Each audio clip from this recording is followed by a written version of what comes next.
नमस्कार, प्रणाम, आदाब, सत श्री अकाल। कैसे हैं आप सभी? उम्मीद है आप सभी स्वस्थ होंगे, मस्त होंगे और व्यस्त होंगे। हो भी क्यों नहीं बॉस, बहुत ज़रूरी है। एक क्वेश्चन बार-बार आ रहा है कि ममता कुलकर्णी को एक्ट्रेस होते हुए भी कैसे एक महामंडलेश्वर की उपाधि दे दी गई? बहुत सारे सवाल हैं। मैंने भी जानने की कोशिश की। आप लोगों को क्यों दे दिया गया वो बताने से पहले मैं आप लोगों को याद दिलवा दूं कि ममता कुलकर्णी है कौन। ममता कुलकर्णी वही है जो बहुत सारे फेमस एक्टर्स के साथ काम कर चुकी हैं, जैसे कि गोविंदा, जैसे कि सलमान खान, शाहरुख खान, मेरे करण अर्जुन आएंगे। हाँ जी, वही मूवी। उसके मेन लीड में जो थी हीरोइन, सलमान खान और शाहरुख खान के अपोजिट में ममता कुलकर्णी ही थी, है ना? ऐसे बहुत सारी मूवीज हैं उस टाइम की। कौन सा ऐसा हीरो नहीं था जिसके साथ ममता कुलकर्णी ने काम नहीं किया? अब उसके बाद ममता कुलकर्णी पर एक आरोप लगा कि उन्होंने ड्रग स्मगलिंग और इस सब चीजों में भी अपना हाथ दिया है। और जिस कंपनी, मतलब कुछ चेकिंग हुई थी, उसमें कुछ ड्रग्स पकड़े गए, तो वो जिस कंपनी के थ्रू हो रही थी उसकी डायरेक्टर में भी उनका नाम आया। फिर वो अचानक से गायब हो गई। अब वो आई हैं तो वो कह रही हैं वापस इंडिया आने के बाद कि भाई मैं 23 इयर्स के बाद तपस्या करके आई हूँ, मैं प्योर हो गई हूँ। अब मैं किसी चीज के स्टारडम सब कुछ देख चुकी हूँ, तो अब मेरे मन में कोई लालच नहीं है, कोई लालसा नहीं है, कुछ डिमांड्स नहीं है मेरी। I don't want to be a famous. अब मैं सिर्फ अध्यात्म में रहूंगी। मैं हिंदुत्व को, सनातन धर्म को सपोर्ट करने आई हूँ। मैं उसका प्रचार प्रसार करूंगी, सपोर्ट तो क्या ही करेंगी, बट जो भी है। अभी कल ही उनका पट्टाभिषेक हुआ, जिसके बाद कई लोग गुस्से में भी हैं कि वो सन्यासी न होते हुए भी कैसे पट्टाभिषेक करवा के महामंडलेश्वर बन सकती हैं।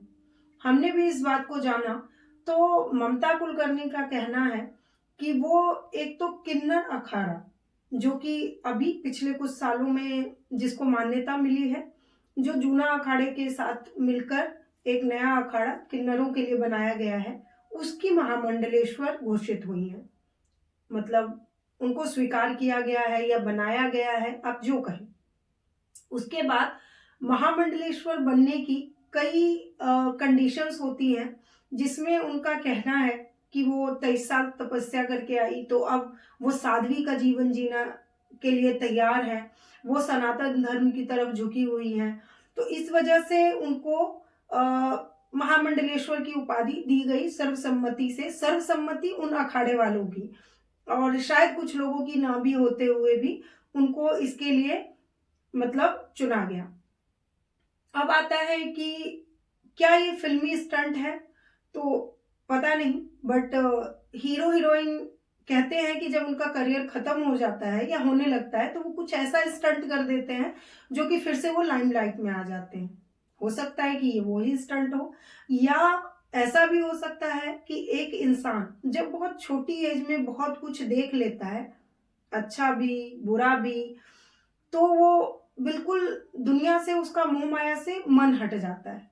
शायद कम एज में स्टारडम, फिर उसके बाद एक अपने पर एलिगेशन, फिर दुनिया से बिल्कुल दूर जाना, ये सब चीजें कहीं ना कहीं हो सकता है कि ममता कुलकर्णी के अंदर गिल्ट है, जो कि वो अब अपने गिल्ट को धर्म अध्यात्म से, कहते हैं ना, अंदर की इनर हीलिंग, उसके लिए कर रही हैं। ऐसा भी हो सकता है। या तीसरी थ्योरी ये हो सकती है कि सच में हृदय परिवर्तन हो गया है। लेकिन एक सवाल फिर भी है कि वो ऐसी कैसी सन्यासन बनी है जिसके ऊपर, मतलब सन्यासी होने से पहले जैसे एक प्रोसेस होता है कि आपको इतने साल तपस्या करनी है, फिर गुरु दीक्षा लेनी है, उसके बाद आपको एक रात पहले सबका पिंडदान करना होगा, क्योंकि उसका प्रोसेस होता है पूरा साध्वी बनने का, नागा साध्वी बनने का, या नॉर्मल साध्वी बनने के भी कई प्रोसेस होते हैं। मैं आगे की वीडियोस में अब ये भी लेके आने वाली हूँ कि कैसे नागा साधु या नागा साध्वी बना जाए और क्या क्या प्रोसेस है। ये सब चीजें हम डिस्कस करेंगे।